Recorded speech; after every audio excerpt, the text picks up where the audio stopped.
Sir recording start. बिस्मिल्लाहिर्रहमानिर्रहीम जी।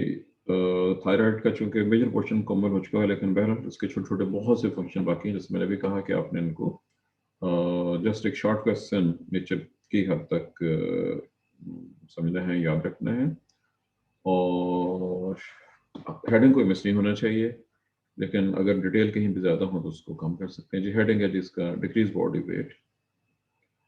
Thyroid hormone अगर ज़्यादा मकदार में हो तो बॉडी के वेट को कम कर देगा। जो लफ्ज़ अभी कल डिस्कस हुआ था वो गालमन डाइट की वजह से था, कैसे था, और वो हेडिंग था जी, वो वही वाला पंजाबी मुहावरा था, टेढ़ खुई तो मुँह चुई।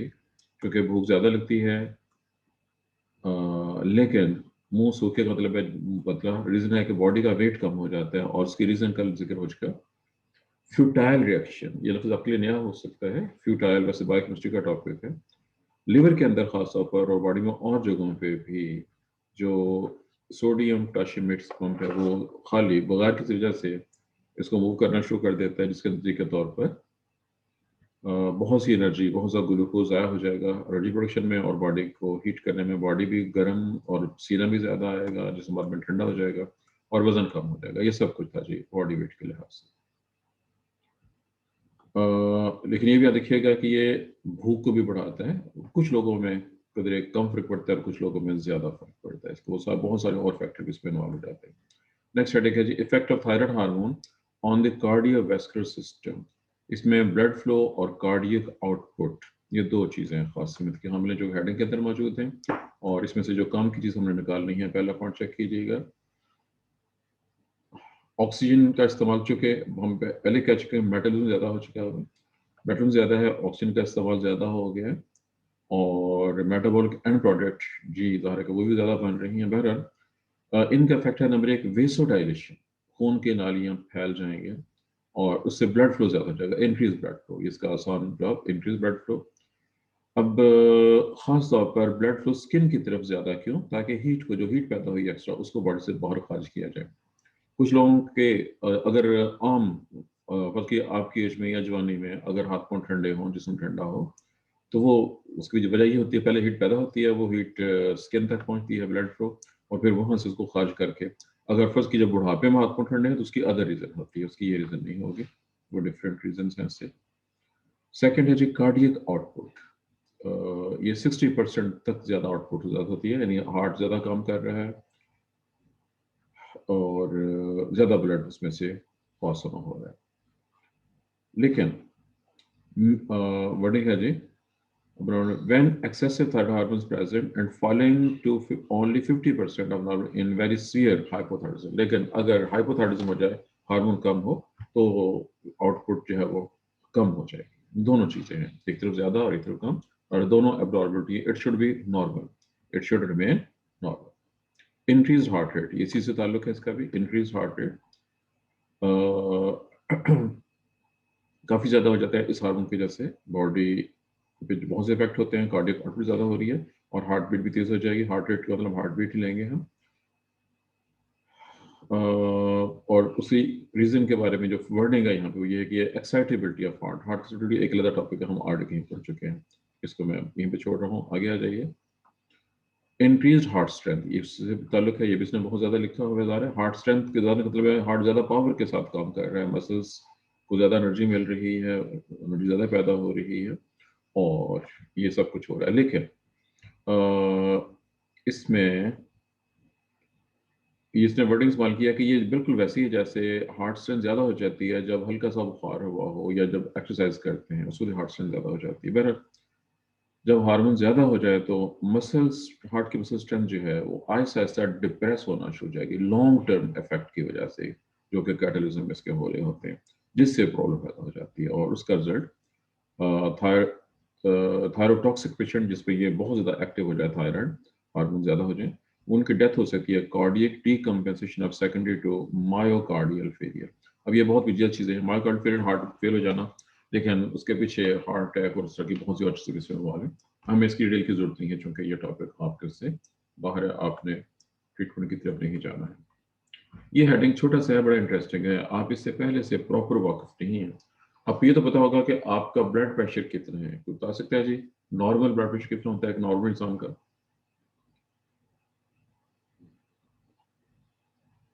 जी, कोई जवाब नहीं आ रहा, फिर उसका मतलब है कि 80/120।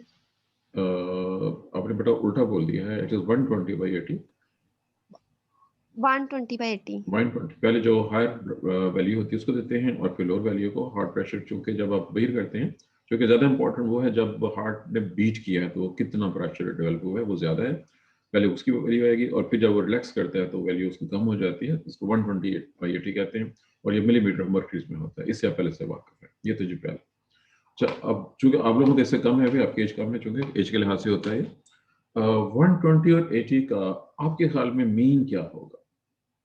आपके ख्याल में इसका मीन क्या निकलेगा? 100। जी, जवाब तो दुरुस्त है आपका। किसने कहा जी 100? बाजार इसका जवाब 100 ही होना चाहिए। एक्चुअली 100 से थोड़ा सा कम होता है। बहरहाल हम अप्रोक्सीमेटली 100 ही काउंट करेंगे कि अगर 120 80 है तो इसकी जो एवरेज है, मीन उसको कह सकते हैं, वो तकरीबन 100 बनता है।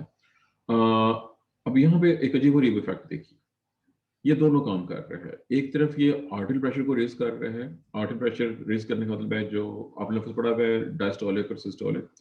अब दोनों प्रेशर ज्यादा हो गए। फर्स्ट कीजिए 120 वाला है वो 130 हो गया या 125 हो गया, और जो सेकंड वाला था 80 वो कम करके 75 पे आ गया। अब दोनों तरफ 5 डिग्री का, एक तरफ इजाफा हो गया, एक तरफ कमी हो गया। एवरेज ब्लड प्रेशर उतना ही रहेगा, जो मीन जो है उसकी वैल्यू में कोई खास फर्क नहीं पड़ता। ये एक स्टेटमेंट है जो मैंने एक्सप्लेन कर दिया, चुके ये आपकी बुक ने एक्सप्लेन नहीं किया हुआ, मैंने इसको साथ एक्सप्लेन कर दिया है। जी, इंक्रीज रेस्पिरेशन जी चीज है, चूंकि इसका जिक्र पहले भी हो चुका है। मेटल ज्यादा हो जाएगा, ऑक्सीजन का इस्तेमाल ज्यादा हो जाएगा, रेस्पिरेशन ज्यादा हो जाएगी, ज्यादा हीट पैदा होगी, रेस्पिरेशन ज्यादा हो जाएगी। अगला हेडिंग है जी इंक्रीज गैस्ट्रो इंटेस्टिनल मोटिलिटी। ये बड़ा इंटरेस्टिंग पॉइंट है। जीआरटी के अंदर पेरिस्टालसिस के नाम से वाकिफ हैं। इसकी मोटिलिटी ज्यादा हो जाएगा, अगर हार्मोन ज्यादा होगा तो उससे डायरिया शुरू हो जाएगा। डायरिया से आप वाले से वाकिफ हैं, not needed to be explain. इसका ऑपोजिट भी है। कुछ लोग, हाँ, अगर ये कम हो जाए तो फिर कॉन्स्टिपेशन हो जाएगी। और कीजिएगा, एक तरफ डायरिया है तो एक तरफ कॉन्स्टिपेशन है। इसने गालिबन डायरेक्ट इस्तेमाल नहीं किया, लेकिन याद रखिएगा कि मूवमेंट ज्यादा हो रही है तो ज्यादा होने से अगर बहुत ज्यादा मूवमेंट हो जाए तो डायरिया हो जाएगा। लेकिन अगर थायराइड के हार्मोन की कमी है, शदीद कमी है, तो उस सूरत में ये कॉन्स्टिपेशन हो जाएगी, कब्ज हो जाएगी। यही वजह है कि जो मोटे होते हैं उनमें कब्ज होने के चांसेस ज्यादा होते हैं। जो मोटे लोग होते हैं उनमें बहुत ज्यादा कॉन्स्टिपेशन होने के चांस होते हैं, अगर ये थायराइड की वजह से ऐसा हो रहा हो।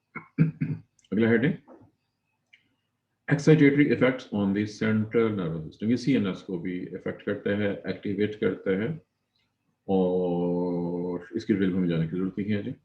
चूंकि ये सारे के सारे बंदे एक्टिव ही एक्टिव शो करते हैं। इसमें साइकोन्यूरोटिक टेंडेंसी, साइकोन्यूरोटिक नफ्सियाती बीमारियां पैदा होने के चांसेस मौजूद होते हैं। मिसाल के तौर पर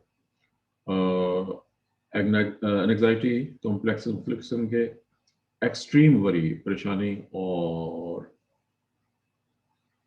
पैरानोया। ये आप चूंकि बहुत सी डिजीज हैं, नफ्सियाती बीमारियां हैं जिनकी डिटेल में आपको जाने की जरूरत नहीं है, लेकिन रीजन का जिक्र हो चुका हुआ। अगला हेडिंग है जी फंक्शन ऑफ मसल्स के ऊपर। अगर थोड़ा सा इंक्रीज हो हार्मोन तो मसल्स जो है वो रेक्ट करते हैं, उनकी कुवत में इजाफा हो जाता है। लेकिन जब हार्मोन ज्यादा हो जाता है तो मसल्स कमजोर होना शुरू हो जाते हैं, प्रोटीन कैटाबॉलिज्म की वजह से ऐसा होगा। अगर थायराइड हार्मोन कम हो जाए तो मसल्स स्लगिश, सुस्त हो जाते हैं। जो मोटे लोग होते हैं मिसाल के तौर पर, वो स्लो भी होते हैं और हरकत भी कम करते हैं। अगला हेडिंग है जी मसल ट्रेमर। अब ये मेडिकल रिलेटेड है। ट्रेमर्स, ट्विच, स्पाज, ये चीज़ें आप ने चूँकि प्रॉपर नहीं पढ़ी हुई है, ना तो आपने एनाटॉमी पढ़ी हुई है, ना ही आपने मेडिसिन की तरफ जाना है। बहरहाल ये सब चीज़ें इसमें चंद फिक्रों पे आपको गौर करना पड़ेगा। अगर हाइपरथायरॉइडिज्म हो तो जो फाइन मसल्स ट्रेमर है, अब फाइन क्या है, इसमें फ्रीक्वेंसी उसकी ज़्यादा है। उसको चेक करने का इसमें मेथड भी दिया हुआ है, और वो मेथड ये है कि हाथ फैला के उंगलियों के ऊपर एक कागज़ रख दें, उस कागज में हल्की सी वाइब्रेशन आपको महसूस होगी, और इसकी जो फ्रीक्वेंसी 10 to 15 टाइम्स पर सेकंड है इस ट्रेमर की, जो कि हाइपरथायरॉइडिज्म की वजह से होती है। इसमें इसको कंपैरिजन भी किया हुआ है। पार्किंसन डिजीज में जो ट्रेमर होता है या शिवरिंग होती है वो बड़ी वाज़ेह नजर आ रही होती है, ये वाज़ेह नजर नहीं आती। जैसा कि अभी जिक्र हुआ कि कागज को रख के इसको आप चेक कर सकते हैं, बहुत हल्की हल्की। इफेक्ट ऑन स्लीप, बड़े बड़े इंटरेस्टिंग पॉइंट है ये भी, स्लीप के ऊपर इसका इफेक्ट। जैसे कि पहले बात हो चुकी है कि जब ये हार्मोन एक्टिव होता है तो ये नर्व सिस्टम को भी ज़्यादा वो कर देता है, इफेक्ट कर देता है, और उसके नतीजे के तौर पर मुख्तलिफ किस्म की अलामतें पैदा होती हैं। बहरहाल यहाँ जो स्लीप के रेफरेंस से है, जो वर्डिंग चेक करनी पड़ेगी, स्लीप स्लीप ये है जो लफ्ज़ extreme somnolence is characterized by hypothyroidism with sleep। जी ये दो चीज़ें हो गई हैं। जब बंदा ज़्यादा एक्टिव होता है तो उसको नींद नहीं आती, जब उसका ब्रेन भी एक्टिव होगा उसको नींद नहीं आएगी। ये है जब हार्मोन ज़्यादा हो गया है, और उसका ऑपोजिट है, अगर हाइपो यानी हार्मोन कम हो जाए तो उस सूरत में बंदे को नींद ज़्यादा आएगी, 12 घंटे तक नींद आ जाए। अगर ज़्यादा एक्टिव है यानी हार्मोन ज़्यादा मकदार में है, हाइपरथायराइडिज्म में, तो लेकिन उसके साथ साथ उसमें थकावट का एहसास भी होगा एक्साइटेबिलिटी की वजह से, लेकिन उसके सोना बहुत मुश्किल होगा। जबकि अगर कम हो गया तो फिर वो ज़्यादा सोएगा। अगले हेडिंग है जी effect on other endocrine gland. ये दूसरे मुख्तलिफ एंडोक्राइन ग्लैंड्स की सिक्रीशंस को भी इफेक्ट करता है। मिसाल के तौर पर जब ये ज़्यादा हो जाए तो रेट ऑफ ग्लूकोज मेटाबॉलिज्म पूरी बॉडी में ज़्यादा हो जाता है, चुनांचे इसके नतीजे के तौर पर इंसुलिन की सिक्रीशन ज़्यादा होती है, इंसुलिन पैंक्रियास निकलती है। इंसुलिन आपके सिलेबस ने ये बड़ा गड़बड़ की हुई है कि एक बहुत ही इंपॉर्टेंट जो ग्लैंड है पैंक्रियास, इंसुलिन ग्लोबन, इसको सिलेबस से यहाँ से एंडोक्राइन निकाल दिया है। हालांकि एंडोक्राइन के अंदर इसको डिस्कस होना चाहिए था, बहुत ही इंपॉर्टेंट। इसी में शुगर भी आती है और शुगर भी आपके सिलेबस में शामिल नहीं है। यह था जी एक एग्जाम्पल के साथ। इसमें इसके अलावा इसका दूसरा इफेक्ट इसने दिया हुआ है जी एड्रीनल ग्लूकोकॉर्टिकॉइड्स, जो कि थायराइड के कॉर्टेक्स से एड्रिनल ग्लैंड के कॉर्टेक्स से, एड्रिनल ग्लैंड में दो हिस्से हैं, एड्रिनल मेडुला और कॉर्टेक्स, कॉर्टेक्स से निकलने वाले उन हार्मोन्स को, इसके अलावा अदर हार्मोन्स को भी इफेक्ट करता है। चलें आगे आ जाइए जी। अगला heading effect of thyroid hormones on sexual function. इसमें कुछ ऐसे लफ्ज आएंगे जिनसे आप वाकिफ नहीं हैं। सेक्सुअल फंक्शन में नंबर 1, अगर थायराइड सिक्रीशंस नॉर्मल होनी चाहिए, नॉर्मल इंसान में सिक्रीशन नॉर्मल होती है, नॉर्मल चाहिए, लेकिन अगर ज़्यादा या कम हो जाए तो गड़बड़ होगी। मैन यानी मेल्स की बात हो रही है। अगर थायराइड हार्मोन की कमी हो जाए तो लॉस ऑफ लिबिडियो, अब ये लफ्ज़ आपके लिए जो कि बिल्कुल नया है, it is sexual desire, libido is sexual desire, कम हो जाएगी। इसका अपोजिट ग्रेट सेक्स एक्सेस। अगर हार्मोन ज़्यादा हो जाए तो उसके इफेक्ट्स में इम्पोर्टेंस भी शामिल है। इम्पोर्टेंस का मतलब होगा लॉस ऑफ फंक्शन, उर्दू में इसका तर्जमा नामर्दी किया जाएगा, यानी उसमें मेल पावर्स जो है वो खत्म हो जाएगी। इसका अपोजिट इसका डिफरेंट है जी फीमेल के अंदर। फीमेल में थायराइड हार्मोन की अगर लैक हो, कमी हो, उसका पहला इफेक्ट है मिनोर्जिया। अब चूंकि फीमेल्स हैं, फीमेल्स को ये टेक्निकल टर्म्स स्पेसिफिकली आनी चाहिए। आप समझते हैं पहले से मिनोर्जिया, पोलीमेनोरिया, इन लफ्ज़ों से वाकिफ हैं पहले से कि नहीं आप लोग? No answer. चलें या देखिए, मेनोर्जिया का मतलब है ज़्यादा एक्सेसिव मिकदार में मेंसेस ब्लीडिंग का फ्लो। पोलीमेनोरिया का मतलब है बार बार, यानी कि जो रूटीन पीरियड है उससे हट के ज़्यादा दफ़ा मेंसेस का आना। ये दो होगा जी। इसका ऑपोजिट भी होगा, और वो है जी ये वाला थायराइड लैक, यानी कि अगर कमी हो जाए तो उससे या तो पीरियड इरेगुलर हो जाएंगे, या ए मीनोरिया, ए नेगेटिव मानते हैं, मीनोरिया ब्लीडिंग है, फ्लो है, और ए मीनोरिया मतलब है कि नो ब्लीडिंग एट ऑल। इसका दूसरा इफेक्ट भी होगा। नंबर 1, अगर हाइपोथायराइड है फीमेल में तो उनमें भी ग्रेट डिक्रीज लिबिडो, उनके बीच जो जिनसी ख्वाहिशात हैं, सेक्स डिजायर जो है वो बहुत कम हो जाएगी, और ऐसी फीमेल मोटी भी होती हैं, ज़्यादा मोटी फीमेल्स। और दूसरी जो कंफ्यूजिंग इसने वर्डिंग इस्तेमाल किया है कि जो हाइपरथायराइड वीमेन हैं जिनमें ये ज़्यादा एक्टिव है, उनमें भी ओलिगोमिनोरिया की अलामत। ओलिगोमिनोरिया का यही मतलब है कि मेंसेस कम या उसका ब्लड फ्लो कम होता है, और इसके साथ साथ कई नहीं, उनमें भी ए मिनोरिया भी हो सकता है। उसके बाद है जी इसका इफेक्ट गोनेड्स के ऊपर। ये इसकी वर्डिंग है कि ये पिन पॉइंटेड तो नहीं है कि ये कैसे इफेक्ट होता है, लेकिन बहरहाल ये उनको भी इफेक्ट करता है, उनके फंक्शन को भी इफेक्ट करता है, जो कि एक्साइटेटरी या इनहिबिटरी नेचर का हो सकता है सेक्सुअल फंक्शन के हवाले से। जी यहाँ पे फंक्शंस जो फिजियोलॉजिकल फंक्शन थे सारे के सारे कंप्लीट हो गए। अब नोट कर लीजिएगा, ये क्वेश्चन हमारा 2 दिन में मुकम्मल होगा। इसके जो फंक्शंस हैं काफ़ी डिटेल्स के अंदर चूंकि ये दिए हुए हैं, बहुत सारे हैं, आपने इसको मुनासिब हद तक रिड्यूस कर लेना है कि चूँकि क्वेश्चन आमतौर पर ज़्यादा चांस ये हैं कि what is physiological role of thyroxine या थायराइड हार्मोन्स, इस तरह से आएगा। आपने हेडिंग सारे के सारे दे के इसको लिखना है और ज़ाहिर है कि आपको इसको रिड्यूस करके लिखना है, चूँकि बहुत ज़्यादा लिखा हुआ है। ये सेपरेट क्वेश्चन है जी नेक्स्ट वाला, और इसके एज लॉन्ग क्वेश्चन आने के चांसेस तो नहीं है, इसके एज शॉर्ट क्वेश्चन आने के चांसेस ज़्यादा हैं।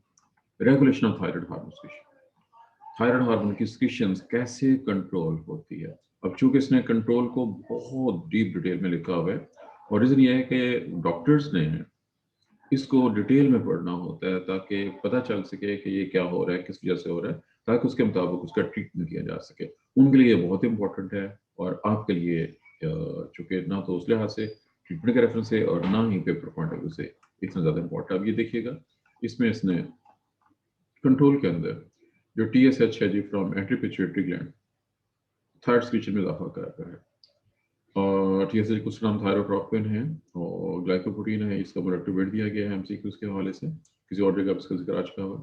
अब इसके पॉइंट्स हैं, इसने ये पॉइंट भी काफ़ी बड़े बड़े लिखे हुए हैं, लेकिन ये पॉइंट आपको देखने पड़ेंगे।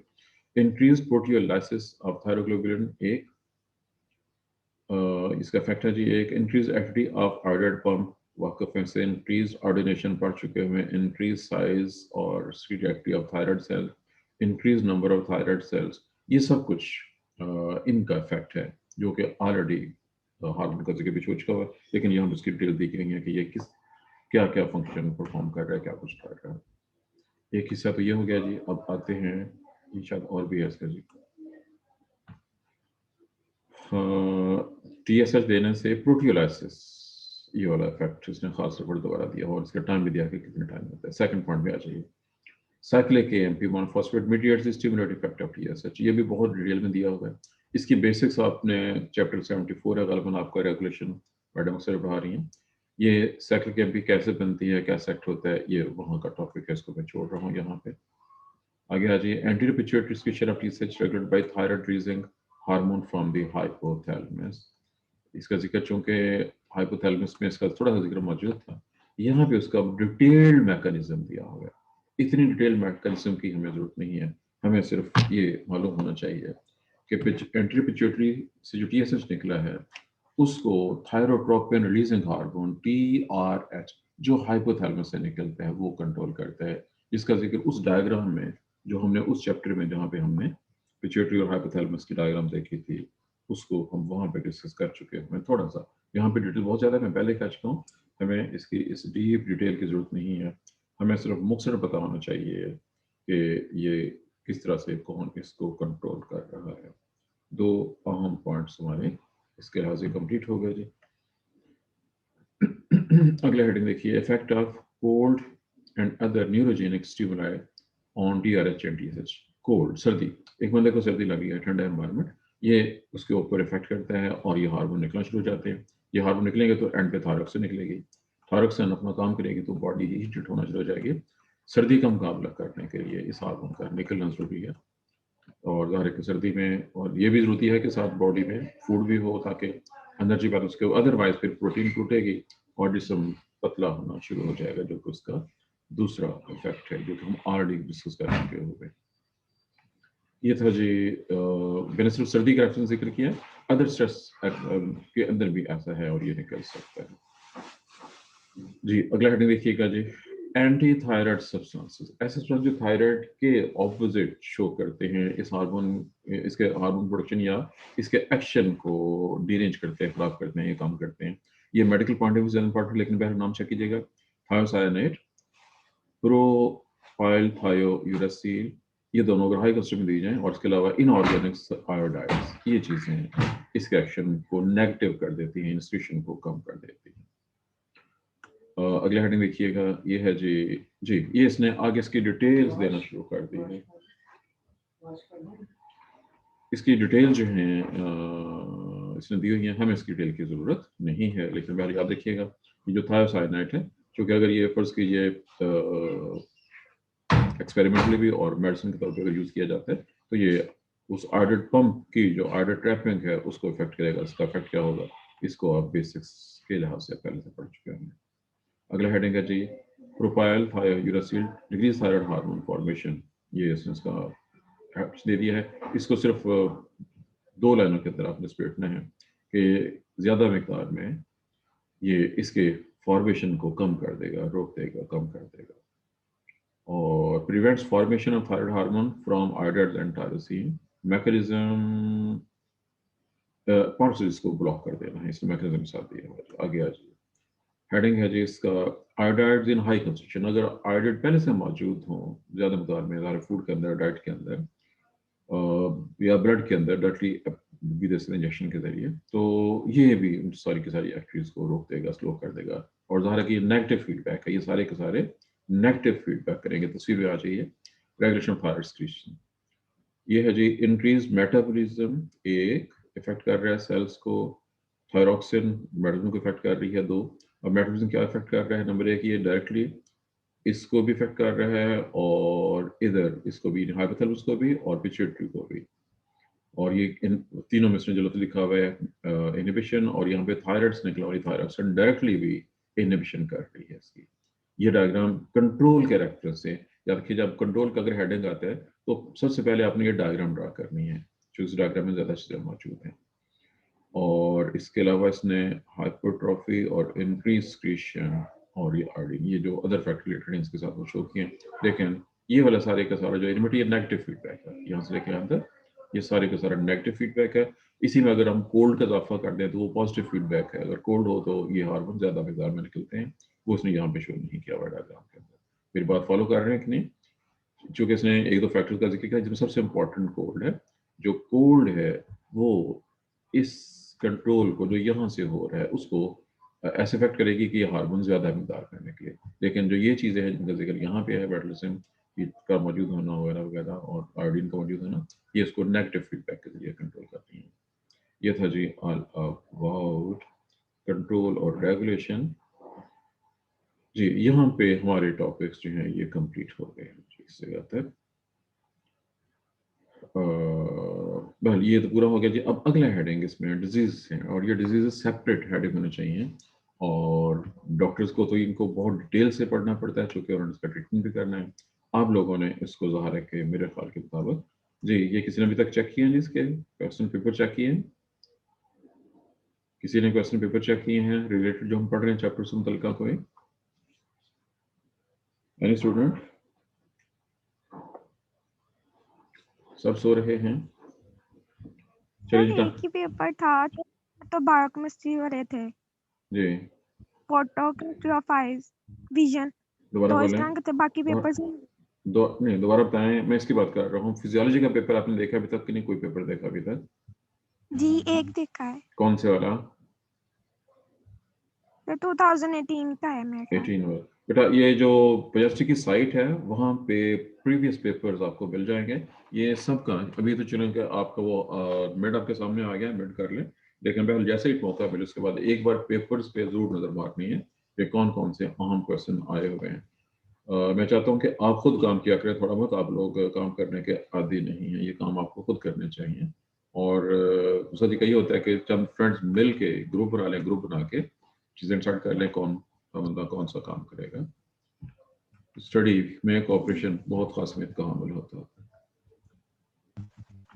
जी हमारा हेडिंग है जी, ये छोटे छोटे हेडिंग्स हैं जी। पहला हेडिंग जी हाइपरथायराइडिज्म। अगर हाइपर का तो ज़्यादा होता है, आप बस वाकफ है।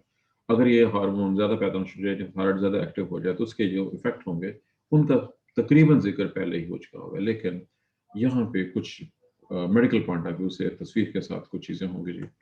हेडिंग देखते जाइएगा। पहले है जी causes of hyperthyroidism, toxic goitre, thyrotoxicosis और ग्रेव्स डिजीज। ये 3 नाम दिए गए हैं। ग्रेव्स डिजीज क्लासिकल नेम है, पुराना नाम है। थायरोटॉक्सिकोसिस इसी का मौजूदा नाम चल रहा है, और इसी को टॉक्सिक गाइटर का नाम, गाइटर से गिलर्ड को कहते हैं, लेकिन यहाँ पे लफ्ज याद रखिएगा, टॉक्सिक गाइटर, थायरोटॉक्सिकोसिस और ग्रेव डिजीज। ये हाइपरथायराइडिज्म की सारे नेम्स हैं, पुराने नए हर तरह के। इसके अंदर बहुत सी चीज़ों का जिक्र हो सकता है, वो सब कुछ जो हम ऑलरेडी पढ़ चुके हैं। हमने फंक्शन के अंदर दोनों से पढ़ी हैं। अगर ज़्यादा हो जाए या कम हो जाए तो क्या होता है, और जनरल फंक्शन उसी से रिलेटेड होता है, उसके बैलेंस के लिहाज से होता है। मिसाल के तौर पर चेक करती जाइए यहाँ पे नंबर जी, अगर 2 से 3 टाइम्स हार इसका साइज ज़्यादा हो जाएगा ग्लैंड का एक, हाइपरप्लेजिया, इस लफ्ज़ से आप किस हद तक वाकिफ हैं, आप बताएंगे जी? What is hyperplasia? हाइपरप्लेजिया क्या होता है भाई? कहीं नहीं पढ़ा अभी तक लफ्ज़ ये वाला? एंटर में कैंसर के नाम से एक टॉपिक मौजूद था सेकंड ईयर में, माइटोसिस वाले चैप्टर में। कैंसर पढ़ा था कि पढ़ा था? कैंसर की स्टेजेस किसी को आती हैं? कौन कौन सी स्टेजेस के नेम्स क्या है उनके? पहली स्टेज हाइपरप्लेजिया होती है। अगर यहाँ पे ये कैंसर के लिहाज से नहीं है, जनरल है, लेकिन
जी नेट में कोई प्रॉब्लम हो गई थी जी, नेट की वजह से ऐसा हुआ है। अब रिकॉर्डिंग अभी भी हो रही है, उसको स्टॉप करूँ पहले तो।